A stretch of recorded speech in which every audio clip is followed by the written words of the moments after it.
dekat dalam tu jelas. Satu adalah program kerajaan dihadiri oleh pihak kuasa.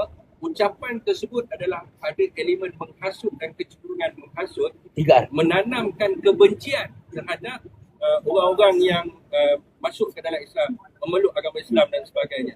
Saya minta supaya selepas program ini dibuat, pihak PDRM terus memanggil untuk siasatan dilakukan. Sebab apa? Semasa gerakan rumah anutan haram nak buat perhimpunan, tak sempat buat pun. Tengah jalan baru turun LRT, telah pun dibawa ke IPD Danwari. Kita dirakam percakapan dan sebagainya. Saya menyeru kepada anggota polis yang ada, ini terang-terang rakyat Malaysia kena tahu, satu ucapan ada elemen menghasut, kecenderungan menghasut dan juga satu percakapan yang sangat jelek melampau.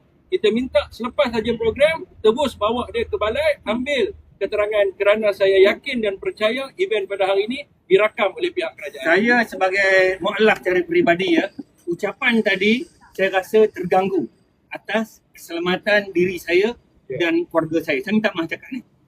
Bukan nak minta maaf pun, tapi saya kena sebut, saya rasa terancam, saya rasa keselamatan saya tergugat, keluarga saya tergugat atas ucapan yang tak sepatutnya dibuat ke atas mu'alaf seperti kami. Sedangkan kami tak buat apa pun terhadap mereka. Kami hanya berkata benar dan ikut prosedur undang-undang. Terima kasih. Jadi hari ini saya secara peribadinya lah saya nyatakan di sini, saya datang untuk membantah Suruhanjaya yang akan ditubuhkan ni. Dan garah pun sama lah kan. Kita nak bantah. Sebab apa? Yang pertamanya bagi saya, Suruhanjaya ni terang-terang bukan Suruhanjaya nak membawa kepada keharmonian, dia nak membawa kepada kehancuran masyarakat di Malaysia. Sebab apa? Suruhanjaya ini akan membuka ruang pertikaian terhadap bangsa dan agama dekat dalam negara kita.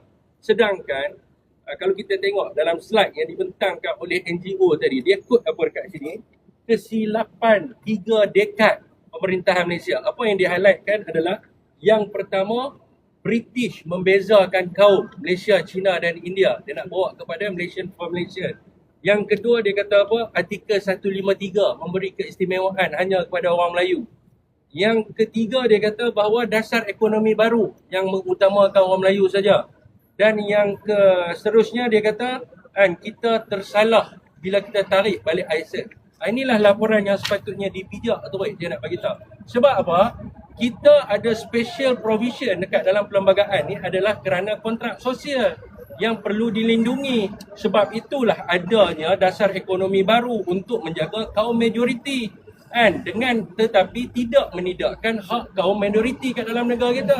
Ini perbincangan yang dibawa ke dalam jabatan yang disebut sebagai Suruhanjaya Keharmonian ini. Malah dia juga nak tubuh satu undang-undang.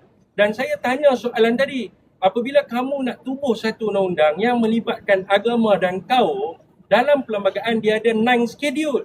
Yang ni harus diteliti sebab sekarang ni ada banyak kes pencabaran terhadap 9 schedule ini berkaitan dengan senarai negeri dan senarai persekutuan. Ini kena bezakan. Contohnya, kalau Suruhanjaya ini dibuatnya satu undang-undang yang boleh mencampuri urusan agama Islam, tidak dibenarkan oleh perlembagaan sebab urusan agama Islam bawah senarai negeri. Tetapi di sana ada juga dalam laporan yang dibentangkan oleh NGO dibincangkan. Ini kita kena faham. Islam agama persekutuan, tetapi dalam perkara 3 menyebut bahawa ketua bagi agama Islam adalah raja di negeri dan juga bagi negeri-negeri yang tidak beraja adalah yang di-Pertuan Agong, dan di bawah tu ada mufti dan di bawah tu adalah pengurusan agama yang lain kan, mahkamah syariah dan sebagainya. Adakah Suruhanjaya ini berkuasa untuk memanggil mufti? Kita nak tanya, adakah Suruhanjaya ini berkuasa untuk memanggil badan-badan pendaftar mu'alaf? Sebagai contoh, saya ambil satu kes. Kalau ada satu orang India masuk Islam, mereka buat laporan, ini menyebabkan kepada pecah keharmonian kaum, anak dia lari daripada keluarga. Jadi sebelum dia didaftarkan sebagai mu'alaf, adakah Suruhanjaya ini ada kuasa? Kalau Suruhanjaya ini ada kuasa, dia telah pun melanggar senarai negeri, mengurangkan kuasa negeri dekat situ. Ini yang kita risau.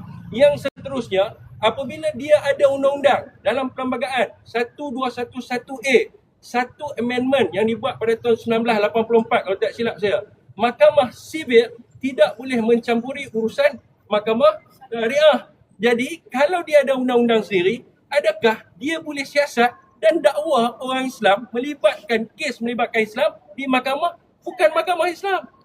Ini adalah pelanggaran undang-undang yang tidak sepatutnya berlaku. Sebab itu saya kata Suruhanjaya ni merapu daripada zaman Tun Razak. Kalau dia ikut tadi laporan Mageran, saya nak bagi tahu dah ada rukun negara. Jabatan Perpaduan sepatutnya kena melaksanakan kefahaman kepada rakyat Malaysia berkaitan dengan rukun negara. Laksanakan balik BTN, mulakan daripada sudut pendidikan, bagi kesedaran kepada rakyat, bukan nak buat satu undang-undang yang redundant. Dan saya nak bagi tahu, kita dah ada undang-undang, kita ada akta hasutan, kita ada penal code, tetapi macam yang disebut, walaupun dalam perlembagaan ada dalam perkara 8 menyebut setiap orang rakyat Malaysia adalah sama rata di sisi undang-undang dan berhak mendapat perlindungan yang sama rata di sisi undang-undang, tetapi perkara tersebut tak berlaku.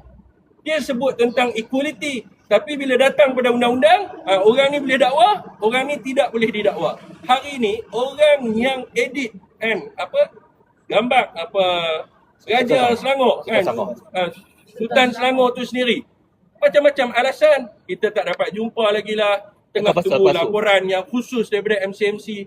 Oh, bila kena kat kita tak sempat laporan, ni baru post tak sempat beberapa minit dah kena ban, di-ban oleh kerajaan Malaysia.